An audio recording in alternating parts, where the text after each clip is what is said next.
Challenge ꯑꯣꯏꯅ ꯂꯧꯔꯁꯤꯅꯦ ꯑꯃꯨꯛꯀꯤ ꯊꯦꯡꯍꯜꯂꯦ ꯍꯥꯏꯕ ꯌꯦꯡꯉꯁꯤ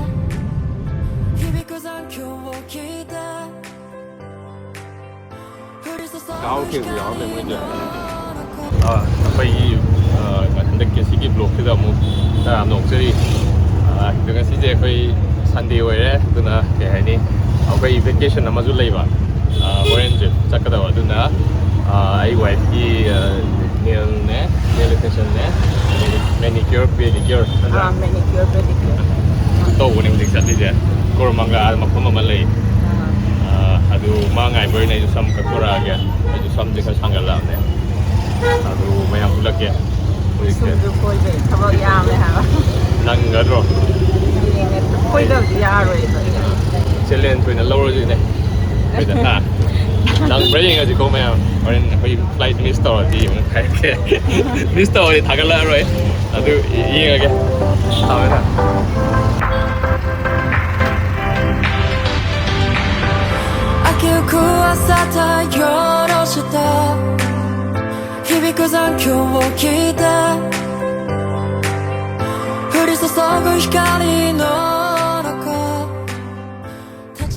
ꯑꯩꯈꯣꯏꯁꯦ ꯍꯧꯖꯤꯛꯀꯤ ꯅꯦꯜ ꯑꯦꯛꯁꯇꯦꯟꯁꯟꯒꯤ ꯃꯐꯝꯗꯣ ꯌꯧꯗꯤ ꯌꯧꯔꯦ ꯑꯗꯨꯕꯨ ꯃꯣꯏ ꯁ꯭ꯇꯥꯐꯇꯣ ꯑꯃꯈꯛ ꯂꯩꯍꯧꯋꯦ ꯑꯗꯨꯅ ꯉꯥꯏꯌꯨ ꯈꯣꯠꯂꯣꯅ ꯍꯥꯏꯔꯛꯄ ꯑꯗ ꯑꯩꯈꯣꯏꯗꯤ ꯁꯣꯝꯗ ꯊꯦꯡꯒꯗꯕꯅꯤꯅ ꯍꯥꯟꯅꯒꯤ ꯃꯐꯝ ꯑꯃ ꯑꯩꯈꯣꯏꯅ ꯆꯠꯄꯗꯣ ꯑꯗꯨꯗ ꯐꯣꯟ ꯐꯥꯎꯅꯔꯒ ꯃꯣꯏ ꯍꯥꯡꯉꯦ ꯍꯥꯏꯕꯒꯤ ꯑꯗꯨ ꯑꯃꯨꯛ ꯆꯠꯂꯤ ꯑꯗꯨ ꯌꯦꯡꯉꯁꯦ ꯍꯣꯏ ꯃꯐꯝꯗꯣ ꯌꯧꯔꯛꯑꯃꯨꯛ ꯍꯣꯏ ꯊꯦꯡꯉꯕꯅꯦ ꯑꯩꯈꯣꯏꯕꯥꯅꯤ ꯑꯣꯜꯔꯦꯗꯤ ꯌꯥꯝ ꯊꯤꯅ ꯑꯃꯨꯛꯀꯤ ꯊꯦꯡꯍꯜꯂꯦ ꯍꯥꯏꯕ ꯌꯦꯡꯉꯁꯦ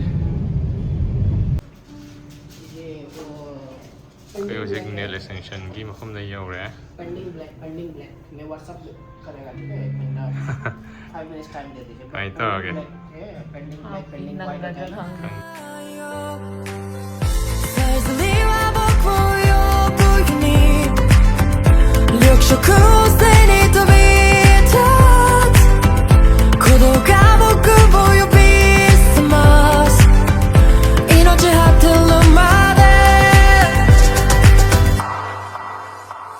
Savannah, 걸어와 Savannah, 히토리 잖아요 Savannah,美しさがよSavannah. ꯅꯦꯜ ꯇꯧꯕꯗꯣ ꯃꯔꯨꯟ ꯑꯣꯏꯅ ꯇꯧꯔꯦ ꯀꯩꯒꯤꯅꯣꯗ ꯀꯩꯅꯣ ꯆꯨꯗꯅꯕ ꯀꯩ ꯍꯥꯏ ꯃꯆꯨꯗꯣ ꯍꯜꯗꯤꯗꯣ ꯆꯨꯗꯅꯕ ꯍꯥꯏꯇꯥꯔꯦ ꯃꯔꯨꯟꯅ ꯐꯔꯦ ꯈꯣꯡꯒꯤꯁꯨ ꯇꯧꯔꯦ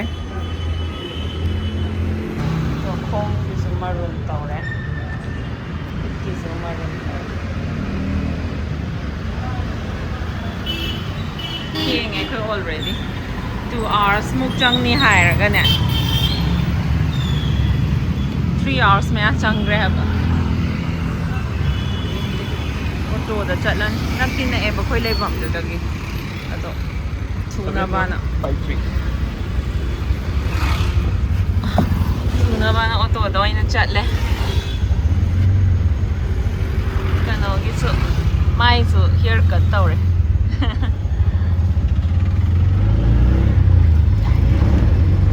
ꯑꯩꯈꯣꯏꯁꯦ ꯉꯁꯥꯏ ꯅꯦꯜ ꯑꯦꯛꯁꯇꯦꯟꯁꯟꯒꯤ ꯆꯠꯄꯗꯣ ꯑꯗꯨꯗꯁꯨ ꯃꯇꯝꯁꯨ ꯌꯥꯝ ꯆꯪꯉꯨꯔꯦ ꯑꯗꯒꯤ ꯍꯜꯂꯛꯑꯒ ꯃꯈꯣꯏꯁꯦ ꯂꯟꯆ ꯑꯃꯨꯛ ꯆꯥꯕ ꯑꯗꯒꯤ ꯂꯣꯏꯁꯟꯕ ꯈꯣꯠꯆꯟꯕ ꯐꯥꯏꯅꯦꯜꯂꯤ ꯑꯩꯈꯣꯏꯁꯦ ꯊꯦꯡꯉꯦ ꯅꯠꯇ꯭ꯔꯥ ꯑꯗꯨ ꯍꯧꯖꯤꯛ ꯁ꯭ꯂꯥꯏꯠꯂꯤ ꯀꯩꯅꯣ ꯇꯧꯕ ꯌꯥꯏ ꯅꯪꯕ ꯌꯥꯏ ꯌꯦꯡꯉꯁꯦ ꯑꯩꯈꯣꯏ ꯍꯧꯖꯤꯛꯁꯨ ꯑꯗꯨꯝ ꯇ꯭ꯔꯥꯐꯤꯛꯁꯦ ꯖꯥꯝꯅ ꯇꯧꯔꯤꯁꯦ ꯄꯨꯔꯥ ꯁꯟꯗꯦ ꯑꯣꯏꯕꯒꯤꯀꯣ ꯑꯗꯨ ꯌꯦꯡꯉꯁꯦ ꯎꯠꯂꯛꯀꯦ ꯀꯩꯅꯣꯗꯤ ꯇꯧꯔꯦ ꯄ꯭ꯔꯥꯏꯌꯣꯔꯤꯇꯤ ꯆꯦꯛ ꯏꯟꯗꯤ ꯍꯥꯞꯈ꯭ꯔꯦ ꯑꯗꯨꯕꯨꯗꯤ ꯍꯥꯞꯈ꯭ꯔꯦ ꯍꯥꯏꯗꯤ ꯑꯩꯈꯣꯏꯅ ꯗꯤꯖꯤ ꯌꯥꯇ꯭ꯔꯥꯁꯨ ꯍꯥꯞꯄꯦ ꯄ꯭ꯔꯥꯏꯌꯣꯔꯤꯇꯤ ꯆꯦꯛ ꯏꯟꯁꯨ ꯍꯥꯞꯄꯦꯕ ꯑꯗꯨꯅ ꯑꯩꯈꯣꯏ ꯆꯪꯕꯗꯁꯨ ꯊꯨꯕ ꯑꯗꯩ ꯀꯥꯎꯟꯇꯔꯗꯁꯨ ꯊꯨꯕ ꯁꯨ ꯌꯦꯡꯉꯁꯦ ꯑꯗꯨ ꯃꯌꯥꯝ ꯍꯥꯞꯆꯤꯜꯂꯒ ꯅꯪꯕ ꯌꯥꯏ ꯐꯤꯡꯒꯔꯁ ꯀ꯭ꯔꯣꯁ ꯀꯣ ꯌꯦꯡꯉꯁꯦ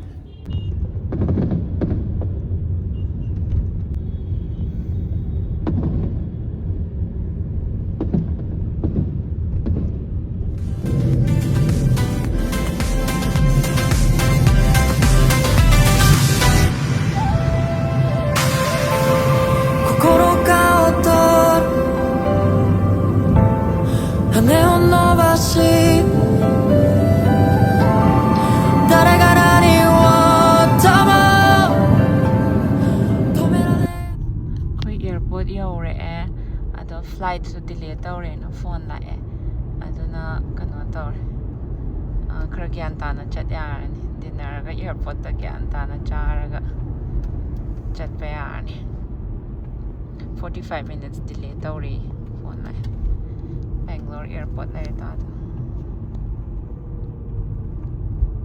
ꯑꯩꯈꯣꯏꯁꯦ ꯇꯔꯃꯤꯅꯦꯜ 2 ꯑꯣꯏꯔꯗꯤ ꯌꯥꯝ ꯐꯖꯒꯗꯕꯅꯤ ꯑꯦꯌꯥꯔꯄꯣꯔꯠꯇꯣ ꯑꯗꯣ ꯇꯔꯃꯤꯅꯦꯜ 1ꯅꯦꯕ ꯍꯥꯏꯕ ꯑꯩꯈꯣꯏꯅ ꯆꯠꯇꯣꯏꯁꯦ ꯍꯥꯏꯗꯤ ꯑꯩꯈꯣꯏꯁꯦ ꯆꯦꯟꯅꯩꯗ ꯍꯥꯟꯅ ꯄꯥꯏꯗꯣꯏꯅꯦꯕ ꯕꯦꯡꯒ꯭ꯂꯣꯔ ꯇꯨ ꯆꯦꯟꯅꯩ ꯑꯗꯩ ꯆꯦꯟꯅꯩꯗꯒꯤ ꯑꯃꯨꯛ ꯑꯩꯈꯣꯏꯒꯤ ꯗꯦꯁꯇꯤꯅꯦꯁꯟꯗꯨꯗ ꯑꯃꯨꯛ ꯄꯥꯏꯗꯣꯏꯕ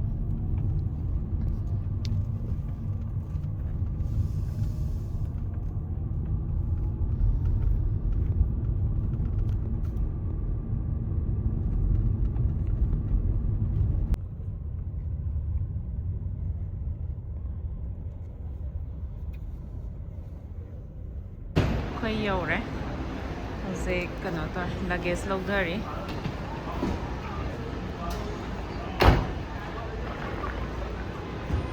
ꯄꯥꯏꯔꯛꯑꯒꯦ ꯑꯩ ꯄꯤꯡ ꯃꯆꯥꯗꯣ ꯄꯥꯏꯔꯛꯑꯣ ꯅꯠꯇ꯭ꯔꯒ ꯄꯤꯡ ꯑꯆꯧꯕꯁꯦ ꯄꯥꯏꯔꯛꯑꯣ ꯄꯤꯡꯁꯤꯅ ꯑꯩ ꯕꯦꯛ ꯑꯩꯅ ꯑꯆꯧꯕ ꯑꯃ ꯄꯥꯏ ꯃꯥꯅ ꯈꯔ ꯄꯤꯛꯄ ꯑꯅꯤ ꯍꯥ ꯆꯠꯂꯁꯦ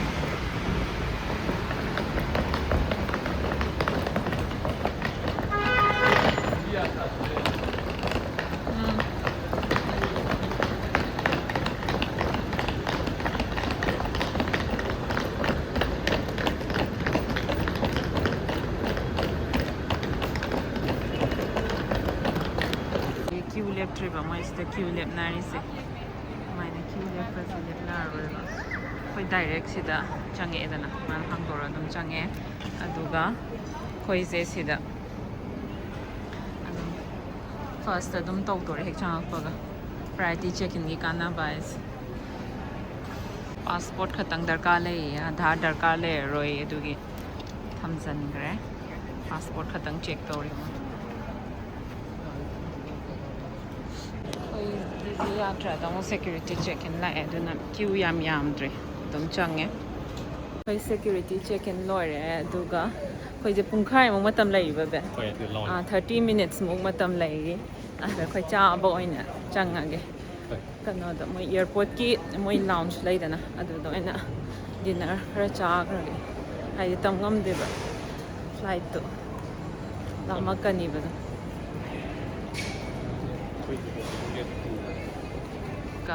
boarding pass sorry ꯀꯥꯔꯠꯀ boarding passꯀ ꯎꯠꯂꯅꯤ and ꯀꯩꯅꯣ ꯇꯧꯗꯣꯏꯅꯦꯕ ꯑꯩꯈꯣꯏ ꯂꯥꯎꯟꯖ ꯑꯦꯛꯁꯦꯁ ꯐꯪꯒꯅꯤꯕ ꯑꯗꯨꯒ ꯄꯤꯟ ꯂꯥꯎꯟꯖ ꯆꯪꯉꯦ ꯁꯤꯗ ꯃꯣꯏ ꯕꯥꯔ ꯀꯥꯎꯟꯇꯔ ꯑꯣꯏꯔ ꯃꯥꯅꯦꯀꯣ ꯁꯤꯗ ꯕꯥꯔ ꯀꯥꯎꯟꯇꯔ ꯂꯩꯔꯦ ꯑꯗꯨꯒ ꯁꯤꯅ some kind of gaming zone ꯂ ꯀꯩꯅꯣ ꯈꯪꯗꯦ ꯁꯤ ꯂꯩ ꯁꯤꯅ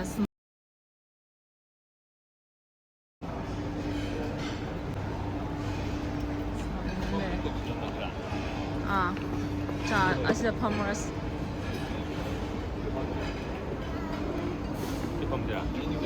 ꯌꯥꯏ ꯂꯧꯔꯣ ꯆꯠꯂꯣ ꯑꯗꯨ ꯀꯩꯅꯣ ꯇꯧ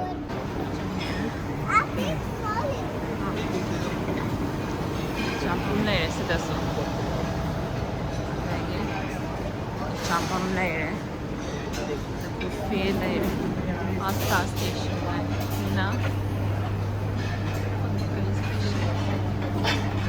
ꯁꯤꯗ ꯂꯩꯔꯦ ꯕꯨꯐꯦ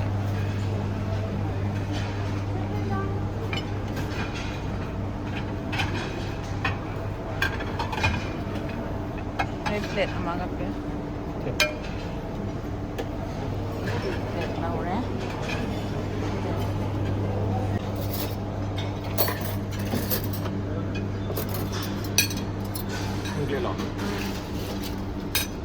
amani na ha po ya kidi am chain de ai chain de aka ba ta khale nang juice thaknimbra juice ama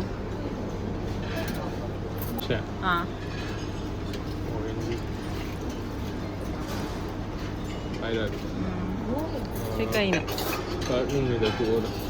Chọn đẹp cái đỏ. Skip Chọn. Rồi.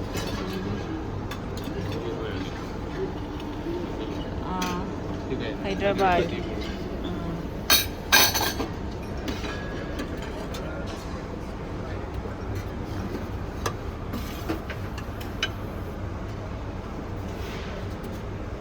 ꯁꯤ ꯀꯩꯅꯣ ꯐ꯭ꯔꯥꯏꯗ ꯆꯤꯛꯀꯟꯅꯦ ꯁꯤꯁꯦ ꯑꯁꯤꯁꯨ ꯆꯤꯛꯀꯟꯅꯦ ꯍꯥꯞꯄꯣ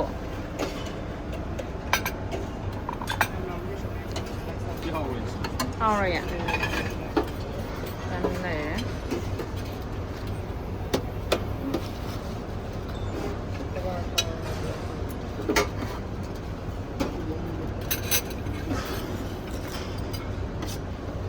한번 ꯍꯣꯏ ꯂꯧꯔꯒꯦꯔꯥ ꯅꯉꯣꯟꯗꯩ ꯂꯧꯔꯒꯦ ꯕꯦꯕꯤ ꯔꯥꯏꯁ ꯂꯩ ꯑꯂꯨ ꯀꯟ ꯂꯧꯔꯕꯣ ꯇꯟ ꯂꯧꯔꯦ ꯑꯃ ꯌꯦꯟꯅꯔꯁꯤꯔ ꯇꯪꯈꯥꯏ ꯇꯪꯈꯥꯏ ꯔꯥꯏꯁ ꯑꯣꯏꯅ ꯆꯥꯔꯁꯤ ꯍꯥꯞꯄꯤꯔꯒꯦ ꯗꯥꯜꯗꯨ ꯗꯥꯜ ꯇꯣꯛꯑꯣ ꯑꯁꯤ ꯄꯅꯤꯔꯁꯦ ꯈꯔ ꯍꯥꯞꯄꯤꯔꯣ ꯅꯨꯗꯜꯁ ꯈꯔ ꯍꯥꯞꯀꯦ ꯅꯪ ꯆꯥꯛ ꯂꯧꯔꯕ ꯌꯥꯕ ꯆꯥꯛ ꯌꯥꯔꯦ ꯄꯅꯤꯔ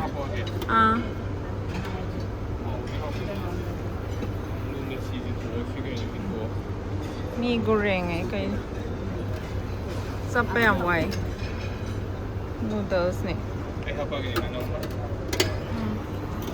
ꯍꯥꯞꯄꯤꯔꯣ ꯌꯥꯔꯦ ꯃꯦꯁ ꯑꯞ ꯑꯣꯏꯔꯦ ꯁꯤ ꯀꯩꯅꯣ ꯁꯣꯏ ꯍꯥꯏ ꯐ꯭ꯔꯨꯠꯁꯀ ꯐ꯭ꯔꯨꯠꯁꯦ ꯀꯣꯟꯅ ꯂꯧꯔꯁꯤꯔꯥ ꯗꯦꯖꯔꯠꯁꯦ ꯑꯃ ꯂꯧꯔꯛꯑꯣ ꯕꯦꯕꯤ ꯗꯦꯖꯔꯠꯁꯨ ꯂꯩꯔꯤ I want this ꯁꯨꯃꯥꯏꯅ ꯍꯥꯎꯋꯦ fruits leh, cake leh. Then 시 키르네 kheer leh. 시디 바울다 하고도 바울로 그래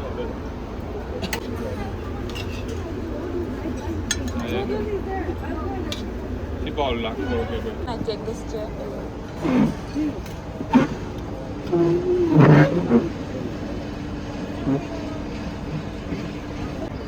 그 뭐지 피자 딴 레이래 이나 짝 네 치킨 레이래 스위트 시나 자오 키르 레이래 여기 orange juice 레이래 coke 레이래 paneer 레이래 시다 짝가 사이드 잡만네 시나 fruits watermelon 케가 레이래 하우 뭐 많이 또게 Fruits tang sa tang ai watermelon hao ai. ai cha 하우르게 제 맞담 레이래 아코이 시미 암제 미니 꺄다 ngaire mi tama 15 minutes da ngaire boarding gi ko aduna khar thuna char thamage chao ke ri yaw me moi je ta taste taw ge ma manipur ma sa yaw re moi je Chahao kheer ah. oi kong ba je Moi buffet da chahao khe Bangalore gi airport lounge da chahao kheer yaw leram.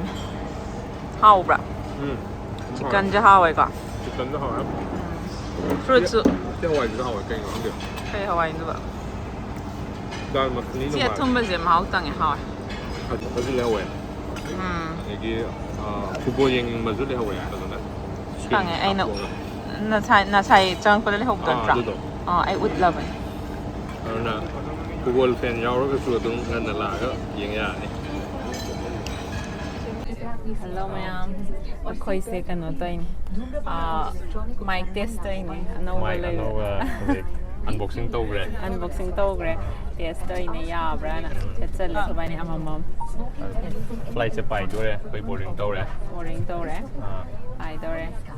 Chennai wo pai de ni han. Chennai de ki koi ki destination da pai de.